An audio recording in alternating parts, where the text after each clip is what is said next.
شروع.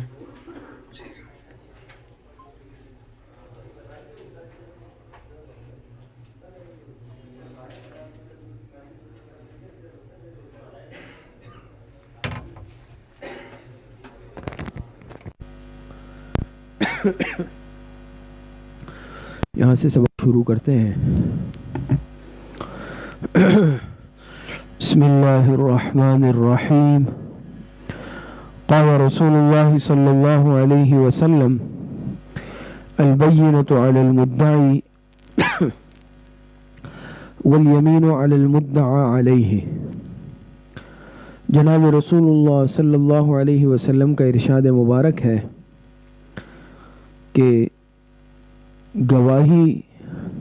گواہ پیش کرنا یہ مدعی کے ذمے ہے، والیمین اور قسم اٹھانا یہ مدعا علیہ کے ذمے ہے.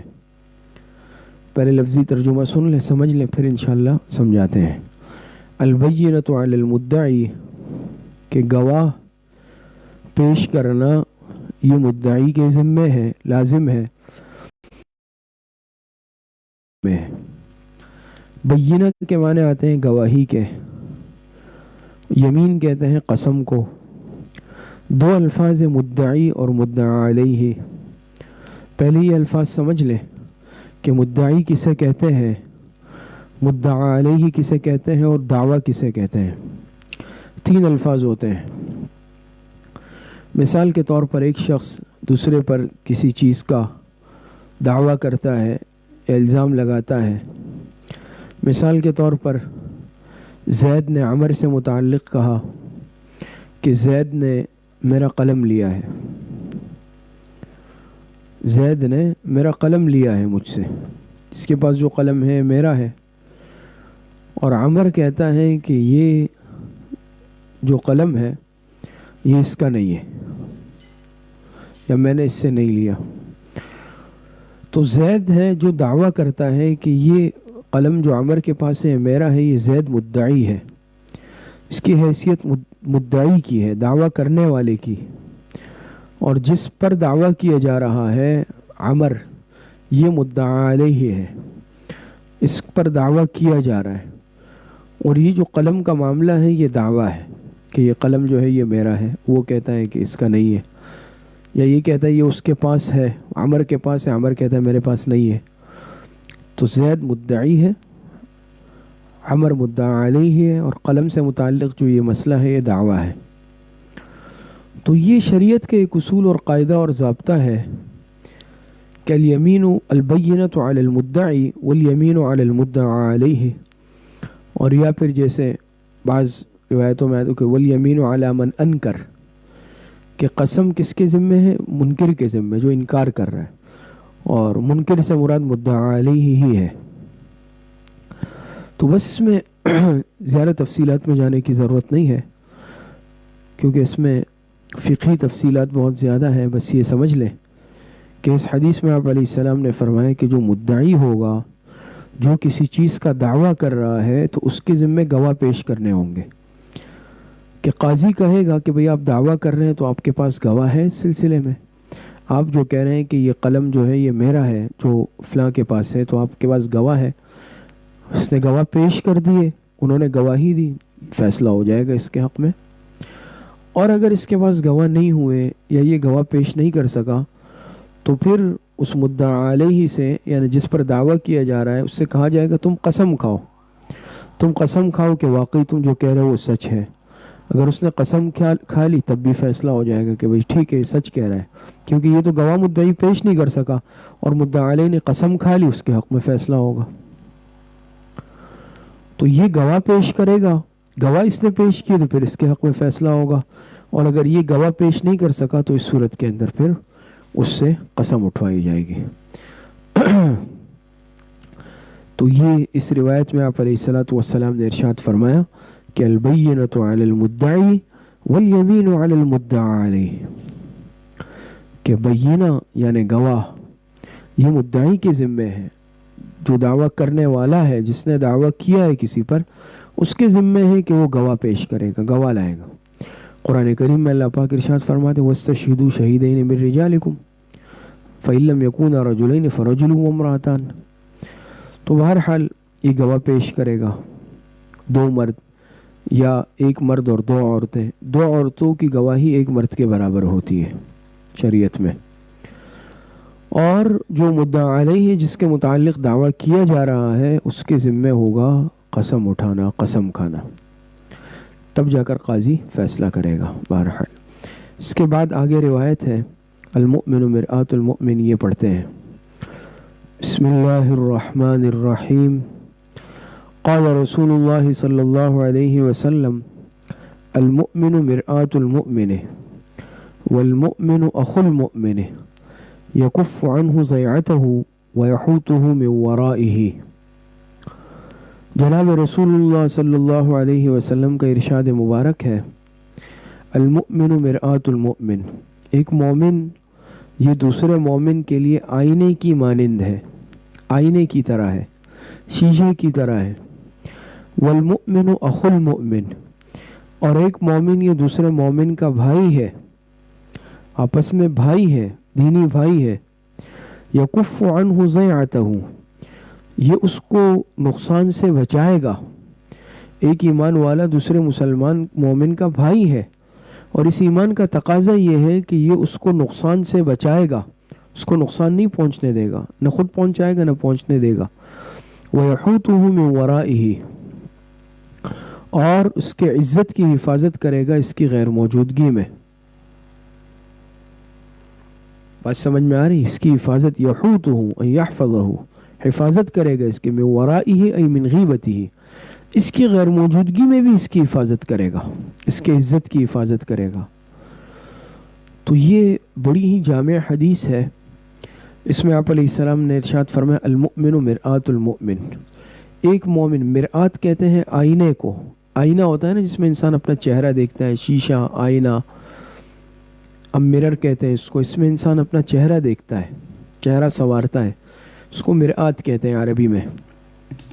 تو اس حدیث مبارکہ میں جناب نبی کریم صلی اللہ علیہ وسلم نے ایمان والے کو آئینے سے تشبیہ دی ہے، مومن کو، کہ ایک مومن دوسرے مومن کے لیے آئینے کی مانند ہے. آئینہ کیوں قرار دیا، مرآت کیوں کہا ایمان والے کو، یہ تشبیہ کیوں دی؟ اس میں علماء نے کافی نکات بیان فرمائے ہیں، وجوہات بیان فرمائی ہیں کہ مومن کو آئینہ کیوں قرار دیا. دیکھیں اس کی وجوہات بھی سمجھ لیں. حضور علیہ السلام نے فرمایا ایک مومن دوسرے مومن کے لیے آئینے کی مانند ہے. آئینہ اس لیے کہا کہ آئینہ یہ وہ آلہ ہے، وہ چیز ہے کہ جس میں انسان جب دیکھتا ہے تو اپنے عیب دور کر دیتا ہے، اپنی اصلاح کر لیتا ہے، خرابی دور کر دیتا ہے. تو ایک مومن کو بھی اتنا نیک ہونا چاہیے، اور ایک مومن کو اتنا یعنی اپنی اصلاح کر لینی چاہیے، اتنا سدھرا ہوا ہو کہ دوسرا ایمان والا اگر اس کے ساتھ تعلق رکھے، جڑ جائے، تو اس کی نیکی اور تقوی سے متاثر ہو کر وہ بھی اپنی اصلاح کر لے، اس کی صحبت سے فائدہ اٹھا کر وہ بھی نیک بن جائے. ایک مومن اتنا صاحب اعمال ہو کہ جو اس کے ساتھ جڑے، تعلق رکھے، اس کی بھی اصلاح ہو جائے.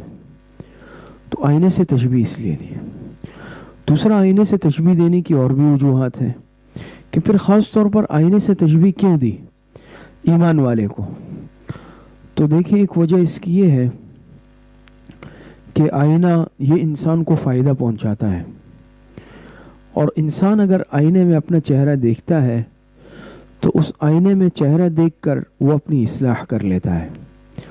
فائدہ پہنچ جاتا ہے نا اس کو، کہ چہرے میں اگر کوئی عیب ہے، کوئی داغ ہے، نشان ہے، اس کو ختم کر دیتا ہے تاکہ برا نہ لگے. تو ایک ایمان والا بھی دوسروں کے لیے فائدے کا باعث ہو، کہ دوسرا اس سے فائدہ اٹھائے اور دوسرے کو فائدہ پہنچے اس کی ذات سے. کوئی عیب ہو یہ اس کی نشاندہی کرے، وہ اپنا عیب دور کرے گا تو اس کی آخرت سدھر جائے گی، فائدہ حاصل ہوگا. تو جس طرح آئینہ انسان کے لیے فائدے کا باعث بنتا ہے، ایک ایمان والے بھی دوسرے ایمان والے کے لیے فائدے کا باعث بنے. اسی طرح آئینے سے تشبیہ اس لیے دی کہ انسان جب آئینے میں دیکھتا ہے تو آئینے میں دیکھ کر انسان اپنے عیب کو دور کر لیتا ہے. تو جتنا عیب انسان کے چہرے میں ہوتا ہے آئینہ اتنا ہی عیب بتاتا ہے، نہ اس سے کم بتاتا ہے نہ اس سے بڑا چڑھا کر بتاتا ہے، نہ اس میں کوئی کمی کرتا ہے کہ کوئی عیب چھپا دے، اور نہ یہ کرتا ہے کہ عیب کم ہے اور یہ بڑا چڑھا کر بتائے. اسی طریقے سے صاحب ایمان کو بھی اسی طرح ہونا چاہیے کہ دوسرے ایمان والے میں اگر کوئی عیب دیکھے، کوئی کمزوری دیکھے تو اس کی نشاندہی ٹھیک ٹھیک کر لے. اس میں انسان چشم پوشی سے کام بھی نہ لے ایمان والا کہ چلے عیب زیادہ تھا لیکن تھوڑا سا بتا دیا، یا پھر عیب کم تھا اور بڑا چڑھا کر بتا دیا. ایمان والے میں کمزوری ایک تھی، اس نے 10 بتا دی، یا زیادہ تھی اس نے پوری نہیں بتائی کہ چلے کچھ رہنے دے. تو خیانت بھی نہیں کرتا اور بڑا چڑھا کر بھی نہیں بتاتا ہے، کمی بیشی نہیں کرتا. جس طرح آئینہ انسان کو اتنا ہی عیب بتاتا ہے جتنا عیب انسان میں ہوتا ہے. چہرے پہ ایک دھبا ہوگا تو آئینہ 2 نہیں بتائے گا، یا 2-3 ہوں گے تو 1 نہیں بتائے گا. جتنا عیب یا جتنی خرابی انسان میں ہوگی آئینہ اتنا ہی بتائے گا. اسی طرح ایک ایمان والا دوسرے میں اگر کوئی کمزوری دیکھے، کوئی عیب دیکھے تو جتنی ہو اتنی ہی بتائے، نہ بڑا چڑھا کر بتائے اور نہ اس میں کوئی کمی کرے. اسی طریقے سے ایک بات یہ بھی آئینے میں یہ کمال ہے کہ جو انسان آئینے میں اپنا چہرہ دیکھتا ہے آئینہ صرف اس کو مطلع کرتا ہے، اس کے علاوہ کسی کو نہیں بتاتا. اب میں آئینے میں چہرہ دیکھ رہا ہوں، میرے چہرے پر اگر کوئی دھول ہے، مٹی، نشان ہے، صرف مجھے بتائے گا. یہ تو نہیں ہے کہ سب کو بتا دیا، پورے گھر والوں کو بتایا یا جو آس پاس ہے ان کو بھی بتایا، نہیں. اسی طرح ایک ایمان والا اگر کسی میں کمزوری دیکھ لے، عیب دیکھ لے تو خاموشی سے صرف اس کو بتا دے. یہ نہیں ہے کہ کمزوری اور مسئلہ ایک کا ہے اور ڈھنڈورا سب کے سامنے پیٹ دیا، جو آ رہا ہے اس کو بتا رہا ہے کہ بھئی فلاں میں تو یہ عیب تھا، فلاں میں یہ عیب تھا. تو یہ بجائے خود ایک غلط عمل ہے، نامناسب عمل ہے. تو جس طرح آئینہ یہ عمل کرتا ہے کہ صرف عیبدار کو اس کا عیب بتاتا ہے، غیر متعلقہ شخص کو نہیں بتاتا، تو اسی طریقے سے ایک صاحب ایمان بھی جب اپنے دوست میں، ساتھی میں یا جو اس کے ساتھ جڑا ہوا ہے اس میں کوئی کمزوری دیکھ لے، اس میں کوئی عیب دیکھ لے تو صرف اس کو بتائے، نہ یہ کہ غیر متعلقہ یا ہر ایک کے سامنے وہ کمزوری اور وہ عیب بتاتا پھرے اس کو. اسی طریقے سے اگر انسان غور کر لے تو یہ دیکھیں ساری چیزیں، یہ ساری صفات، یہ سارے کمالات یہ آئینے کے اندر موجود ہے کہ آئینہ انسان کو عیب بتاتا ہے، اور جتنا ہوتا ہے اتنے ہی عیب سے مطلع کرتا ہے، اس سے زیادہ عیب سے مطلع نہیں کرتا، نہ کم کر کے نہ زیادہ کر کے. اور اسی طریقے سے صرف اسی شخص کو بتاتا ہے جو اس میں اپنا چہرہ دیکھتا ہے، آئینے سے اپنا تعلق بناتا ہے، اس سے ربط میں آتا ہے. اسی طریقے سے ایک صاحب ایمان بھی صرف اس شخص کو اس کے عیب سے مطلع کرتا ہے جو عیبدار ہو، جس میں عیب موجود ہو، اس کے علاوہ کسی اور شخص کو نہیں بتا رہا. تو صاحب ایمان بھی یہ نہیں ہے کہ عیب ایک شخص میں ہے اور بتا رہا ہے کسی اور کو. جس طرح آئینہ صرف اس شخص کو بتاتا ہے، غیر متعلقہ جو چہرہ نہیں دیکھتا اس کو نہیں بتاتا، صاحب ایمان بھی صرف اس کو بتائے جس کا اس عیب سے تعلق اور واسطہ ہے، تاکہ وہ اپنی اصلاح کر لے. نہیں یہ کہ ہر ایک کے سامنے اس کا عیب بتاتا پھرتا ہے کہ بھئی فلاں کے اندر یہ عیب ہے، فلاں کے اندر یہ عیب ہے. تو اگر دیکھا جائے تو آئینے کے اندر جو ہے یہ ساری صفات موجود ہیں. اسی طریقے سے ایک صفت آئینے میں یہ بھی ہے کہ جو انسان اس میں اپنا عیب دیکھتا ہے وہ صرف عیب بتاتا ہے. عیب بتائے گا نا خاموشی سے، یہ نہیں ہوگا کہ اس کو طعنہ ملے گا شیشے کی طرف سے، ڈانٹ ڈپٹ ملے گی، بلکہ صرف عیب سے مطلع کرے گا. اسی طرح ایک صاحب ایمان کو بھی ہونا چاہیے کہ یہ اپنے دوست میں، اولاد میں، ساتھی میں، مسلمان میں، کسی میں عیب دیکھے تو اس کو مناسب انداز میں اس کا عیب بتائے، اس کو عار نہ دلائے، طعنہ نہ دے، تشنیع نہ کرے، طنز نہ کرے، برا بلا نہ کہے، بلکہ صرف عیب بتائے کہ بھئی یہ عیب ہے، اس کو دور کر لیں. آئینے کا بھی یہ عمل ہے کہ عیب بتاتا ہے، عیب کے علاوہ کوئی طعنہ زنی، الزامات، طعن و تشنیع نہیں ہوتی. تو ایک صاحب ایمان کو بھی اس طرح بننا چاہیے کہ یہ اپنے ساتھ تعلق جوڑنے والے کو اس کے عیب سے مطلع کرے، لیکن اس کی دل شکنی نہ کرے، طعنہ زنی نہ کرے، طعن و تشنیع نہ کرے، یہ چیز نہ ہو۔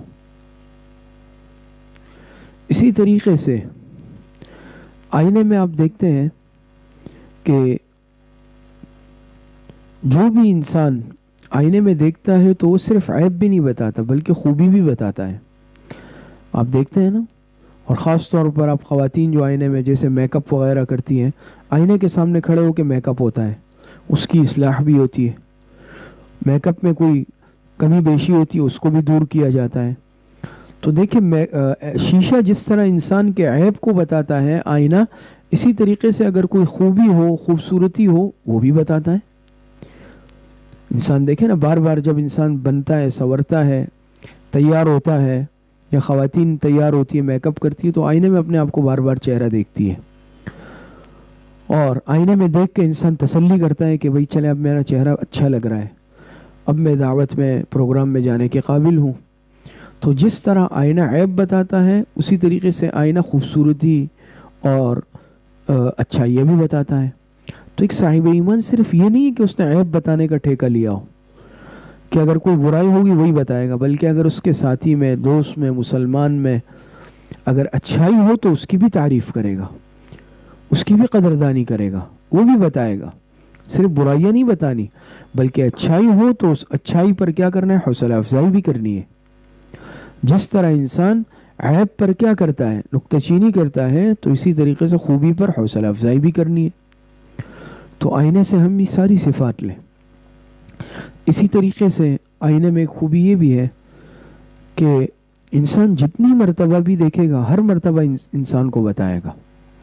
اب یہ نہیں ہے کہ چلے ایک دفعہ بتایا، 2 دفعہ بتایا، لیکن اگر کوئی انسان اپنے عیب کو دور نہیں کر رہا تو آئینے نے 2-3 دفعہ تو بتایا، پھر اگر کوئی چہرہ دیکھ رہا ہے تو وہ نہیں بتا رہا کہ بھئی اب میں نہیں بتا رہا۔ ایسا نہیں ہوا نا کبھی؟ جتنی دفعہ انسان آئینے میں دیکھے گا، 10 مرتبہ دیکھے گا، آئینہ 10 مرتبہ بتائے گا، 50 مرتبہ دیکھے گا، آئینہ 50 مرتبہ بتائے گا، 100 مرتبہ دیکھے گا، یعنی 100 مرتبہ بتائے گا، کہ جب بھی جس مرتبہ بھی دیکھے گا آئینہ ہر مرتبہ اصلاح کرے گا، بتائے گا، کمی ہو وہ بھی، بیشی ہو وہ بھی، کمزوری ہو وہ بھی، خوبی ہو وہ بھی۔ ایک صاحب ایمان کو بھی اس طرح ہونا چاہیے کہ وہ مایوس نہ ہو، اس میں مایوسی کی صفت نہ ہو کہ چلے بھئی میں تو اپنے بار بار اس کی اصلاح کر رہا ہوں، اپنے اس مسلمان بھائی کی، ساتھی کی، دوست کی، متعلقین کی، کہ 1-2-3 دفعہ تو میں نے بتا دیا ہے لیکن اب ہے تو اب میں نہیں بتاؤں گا، اب نہیں بتانا، کیونکہ یہ اپنی اصلاح نہیں کر رہا۔ جب یہ اپنی اصلاح نہیں کر رہا تو اب میں بتاؤں گا بھی نہیں، میں ہمت ہار کے بیٹھ گیا۔ نہیں، آئینہ ہمت نہیں ہارتا۔ آئینے میں 1 مرتبہ دیکھے بتائے گا، 1000 مرتبہ دیکھے تب بھی بتائے گا، اتنا ہی بتائے گا، اسی طرح بتائے گا۔ تو ایک صاحب ایمان میں بھی مایوسی قریب نہ آئے، بلکہ وہ ہر ایک کی اصلاح کی فکر میں لگا رہے، اور 1 مرتبہ اگر کوئی اس کے سامنے آئے وہ تب بھی اس کی اصلاح کی فکر کرے، اور اگر وہ اپنی اصلاح نہیں کر رہا، 1000 مرتبہ بولنا پڑے، 1000 مرتبہ بتانا پڑے، وہ اس کے لیے بھی تیار ہو۔ ایسا ہے یا نہیں؟ اسی طریقے سے آئینے میں دیکھیں یہ خوبی ہے کہ آئینے میں اگر کوئی بھی دیکھ رہا ہے، کوئی اس آئینے کو چاہے پسند کرتا ہے نہیں کرتا، آئینے کو میں پسند کرتا ہوں، اس کا خیال رکھ رہا ہوں، میں دیکھوں گا مجھے عیب بتائے گا، اور اگر کوئی آئینے کو برا بھلا کہے، اس کو پسند نہ کرے لیکن وہ چہرہ دیکھے گا، اس کو بھی بتائے گا۔ تفریق تقسیم نہیں ہے۔ اسی طریقے سے ایک صاحب ایمان کو بھی ایسا مضبوط ہونا چاہیے، کردار کے اعتبار سے، سوچ کے اعتبار سے، فکر کے اعتبار سے۔ یہ نہیں ہے کہ چلے بھئی میں اس کو تو اس کا عیب بتاؤں گا، اور اس سے میری طبیعت نہیں بنتی، اس کو اسی طرح عیبدار رہنے دو، اس کی اصلاح میں نہیں کروں گا۔ نہیں، ایک ایمان والے کو ہر ایک کے حق میں مصلح ہونا ضروری ہے۔ ایک ایمان والے کو ہر ایک کے حق میں داعی، مصلح، خیرخواہ ہونا ضروری ہے، چاہے وہ سامنے والا اسے پسند کرتا ہو یا نہ کرتا ہو۔ حدیث مبارکہ میں آتا ہے، جناب رسول اللہ صلی اللہ علیہ وسلم نے ارشاد فرمایا، الدین النصیحۃ، کہ دین سراسر خیرخواہی کا نام ہے، دین سراسر خیرخواہی کا نام ہے۔ اسی طریقے سے ایک روایت میں آتا ہے، جناب رسول اللہ صلی اللہ علیہ وسلم نے ارشاد فرمایا، خیر الناس من ينفع الناس، لوگوں میں سے سب سے بہترین وہ ہے جو لوگوں کے لیے فائدے کا باعث ہو، فائدہ پہنچائے، چاہے دنیاوی فائدہ ہے، اخروی فائدہ ہے۔ غیر نافع انسان کو پسند نہیں کیا گیا، کہ جو کسی کام کا نہ ہو، کسی کے لیے نہ دنیاوی فائدے کا نہ اخروی فائدے کا، بلکہ وہ انسان فائدہ مند ہے کہ جو دوسرے مسلمانوں کو، انسانوں کو فائدہ پہنچانے کا باعث بنے، چاہے دنیاوی پہنچا رہا ہے چاہے اخروی پہنچا رہا ہے۔ تو آئینے میں دیکھیں ساری کی ساری صفات موجود ہیں کہ ہر ایک کو بتانا، اور اسی طرح آئینے میں صفت بھی ہے کہ ہر وقت بتانا۔ جس وقت انسان چہرہ دیکھے گا وہ اس وقت بتائے گا۔ دن میں کوئی آئینہ دیکھے وہ دن میں بتائے گا، رات میں دیکھے رات میں بتائے گا، شام میں دیکھے شام میں بتائے گا، صبح میں دیکھے صبح میں بتائے گا۔ اسی طرح ایک صاحب ایمان ہر وقت دوسرے مسلمان کی فکر میں لگا رہے، کسی طریقے سے اس کی اصلاح ہو جائے۔ اب یہ نہیں ہے کہ میرے مزاج کے وقت میں اگر یہ آئے گا یا میرے دل میں آئے گا تو اس وقت میں اس کو بتاؤں گا، خیر خواہی کروں گا، موڈ نہیں ہوگا تو میں نہیں کروں گا۔ آئینے میں تو نہیں ہے نا موڈ کا معاملہ کہ اس وقت آئینے کا موڈ ہے تو وہ عیب بتا رہا ہے، اس وقت اس کا موڈ نہیں ہے تو وہ عیب نہیں بتا رہا۔ ایسا کبھی نہیں ہوا۔ جس وقت آئینہ دیکھیں گے وہ فائدہ پہنچائے گا۔ ایک صاحب ایمان کو بھی ہر وقت فائدہ مند ہونا چاہیے۔ اس وقت چاہے میری طبیعت چاہ رہی ہے، طبیعت میں بشاشت ہے یا طبیعت میں بشاشت نہیں ہے، لیکن میں ہر انسان کے لیے ہر وقت فائدے کا باعث بنوں۔ دن ہو رات ہو کسی بھی وقت ہو، کوئی میرے پاس آئے گا مجھ سے تعلق جوڑے گا، میں اس کے اصلاح کی فکر کروں گا۔ یہ ساری کی ساری صفات دیکھیں آئینے میں موجود ہے۔ یہ ساری کی ساری صفات کیا ہے؟ یہ آئینے میں موجود ہے۔ اور یہ بھی نہیں ہے کہ آئینہ کسی کو بتا رہا ہے کسی کو نہیں بتا رہا، بلکہ جو بھی آئینے میں چہرہ دیکھے گا اس کو ضرور بتائے گا۔ یہ تو نہیں ہے نا ایک آدمی نے چہرہ دیکھا اس کو عیب بتایا، دوسرے نے دیکھا تو آئینے نے انکار کیا، کچھ بھی نظر نہیں آ رہا۔ یہ نہیں ہے، تفریق نہیں ہے، تقسیم نہیں ہے۔ تو ایک صاحب ایمان کو بھی اس طرح بلا تفریق ہر ایک کے لیے فائدے کا باعث بننا چاہیے، بلا تفریق۔ یہ نہیں ہے کہ بڑے کے لیے ہے چھوٹے کے لیے نہیں ہے، اپنے کے لیے ہے غیر کے لیے نہیں ہے، ہر ایک کے لیے جو اس کے ساتھ تعلق رکھے یہ ہر ایک کے لیے فائدے کا باعث بنے۔ تو فرمایا المؤمن مرآۃ المؤمن، مومن مومن کے لیے آئینے کی مانند ہے۔ اس کا مطلب آپ کو سمجھ میں آ گیا ہوگا یقیناً۔ آگے فرمایا والمؤمن اخو المؤمن، ایک مومن دوسرے مومن کے لیے بھائی کی طرح ہے۔ اس سے یہاں پر یہ بتایا گیا کہ دیکھیں ایک انسان جس طرح اپنے بھائی کے لیے دل میں ہمدردی خیر خواہی رکھتا ہے، اس کو فائدہ پہنچانے کا سوچتا ہے، تو اخوت نسبی ایک ہوتی ہے، ایک اخوت دینی ہوتی ہے۔ ہم تو عام طور پر اخوت نسبی میں اس چیز کا خیال رکھتے ہیں، اس کو ترجیح دیتے ہیں۔ تو یہاں پر یہ لفظ والمؤمن اخو المؤمن لا کر بتایا کہ چاہے اخوت نسبی نہ ہو لیکن اخوت دینی تو دنیا کے ہر مسلمان کا آپس میں تعلق ہے اس اعتبار سے۔ تو چاہے رشتہ داری ہے نہیں ہے، سگا بھائی ہے یا سگا بھائی نہیں ہے، لیکن ایمانی رشتے میں تو جڑے ہوئے ہیں۔ جب ایمانی رشتے میں جڑے ہوئے ہیں تو اس کے ساتھ بھی چاہیے اجنبی ہے ایسا ہی خیر خواہی اور ہمدردی کا معاملہ رکھنا ہے جس طرح انسان اپنے سگے بھائی کے لیے رکھتا ہے، چاہے کوئی خونی رشتہ ہو یا نہ ہو۔ یہ تعلیم دی گئی والمؤمن اخو المؤمن لا کر کہ ہر ایمان والا چاہے وہ دنیا کے الگ الگ کونوں میں ہو، ان کا آپس میں ایمانی رشتہ ہے، اور اس ایمانی رشتے کا تقاضا یہ ہے کہ ہر ایک کے لیے خیر خواہی کا جذبہ انسان دل میں رکھے۔ آگے فرمائے یکف عنہ ضیعتہ ویحوط من ورائہ، اس اخوت ایمانی کا، اخوت دینی کا، اس رشتے کا تقاضا کیا ہے؟ اس کا تقاضا خیر خواہی ہے، اس کا تقاضا ہمدردی ہے۔ اور دو بڑی باتیں یہاں، دو بڑی صفات ذکر ہوئی کہ تقاضا یہ ہے اخوت ایمانی کا کہ یکف عنہ ضیعتہ، کہ انسان دوسرے انسان کو، ہر مسلمان کو، ہر انسان کو نقصان سے بچائے گا، نقصان سے بچائے گا۔ کوئی عمل ایسا نہ کرے کہ جس کی وجہ سے میرے مسلمان بھائی کو یا میری وجہ سے کسی انسان کو نقصان پہنچ جائے۔ نقصان نہ خود اپنی ذات سے نقصان پہنچائے اور نہ اس کو نقصان پہنچنے دے، اس کو بچائے گا نقصان سے۔ اب اگر میں دیکھ رہا ہوں کہ میرا پڑوسی ہے اور میرے اس پڑوسی کو کوئی نقصان پہنچ رہا ہے تو میں اس کو مطلع کروں گا، اس کو بچاؤں گا، اس کا ساتھ دوں گا۔ یا میرے کسی مسلمان بھائی کو میرے علم میں آیا کہ کوئی نقصان پہنچانا چاہ رہا ہے، میں نے کہا چلو چھوڑو یار، میری ذات تو محفوظ ہے، اس کو نقصان پہنچنے دو. یہ اخوت کا تقاضا نہیں ہے، یہ ہمدردی کا تقاضا نہیں ہے، یہ انسانیت کا تقاضا نہیں ہے، بلکہ ایمان، ہمدردی، اخوت کا تقاضا یہ ہے کہ میں اس کو مطلع کروں، اس عمل سے روک دوں جس کی وجہ سے یہ بیچارہ نقصان اٹھا سکتا ہے.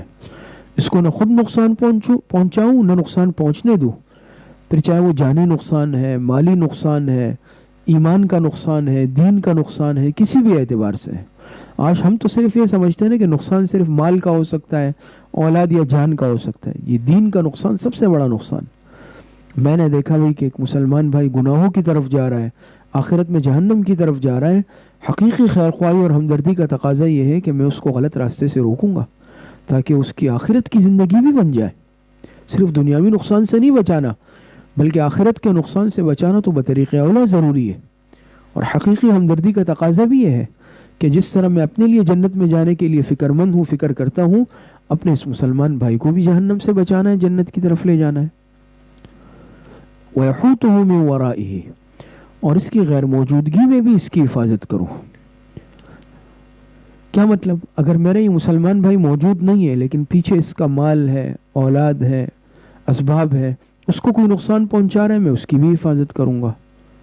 یا علماء نے یہ مطلب بھی لکھا ہے کہ اس کی غیر موجودگی میں اس کی عزت کا دفاع کروں گا.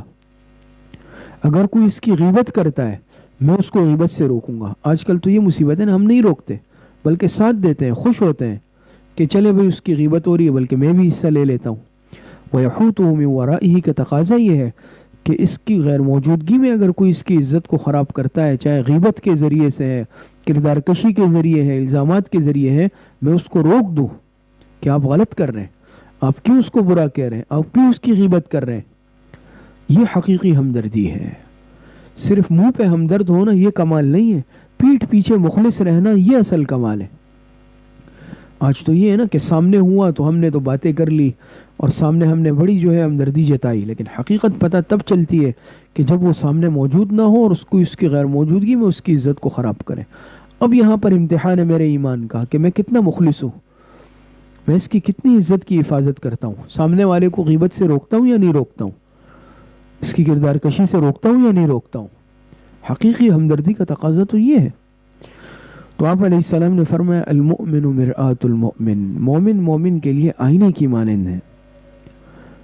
اور آئینے میں جتنے وجوہات، اسباب سب آپ کے سامنے بیان ہوئے کہ بھئی آئینے سے تشبیہ دی کیوں، مومن کو آئینے سے کیوں تشبیہ دی، تو یہ آپ کے سامنے آیا.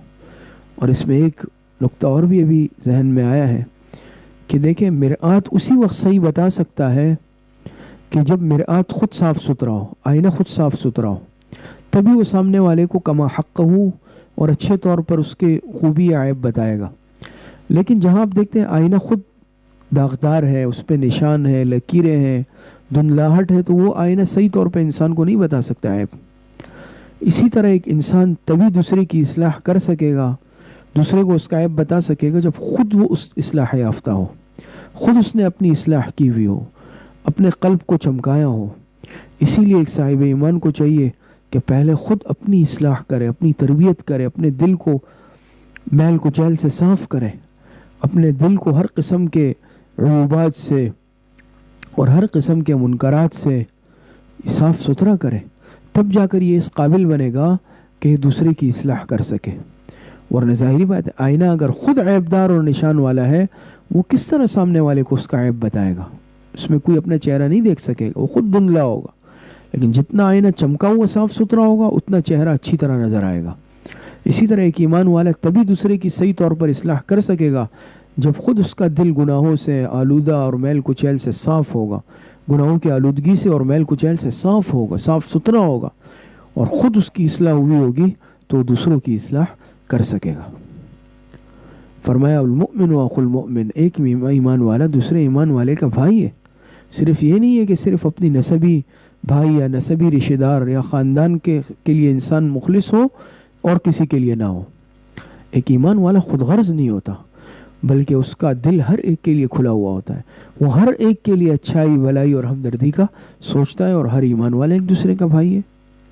یکف عنہ ضیعتہ ویحوط من ورائہ، اس کو ہر طریقے سے اس کی حفاظت کرے، موجودگی میں بھی، اور صرف یہ نہیں ہے کہ موجودگی میں، ویحوط من ورائہ، چاہے اس کا یہ مسلمان بھائی موجود نہیں ہے، غیر موجودگی میں بھی اس کے جان، مال، آبرو، ہر چیز کی حفاظت کرے، اور چاہے اگر کوئی غیبت کے ذریعے سے اس کی کردار کشی، عزت خراب کرنا چاہے، اس کا بھی یہ دفاع کرے، اس سے بھی یہ حفاظت کرے۔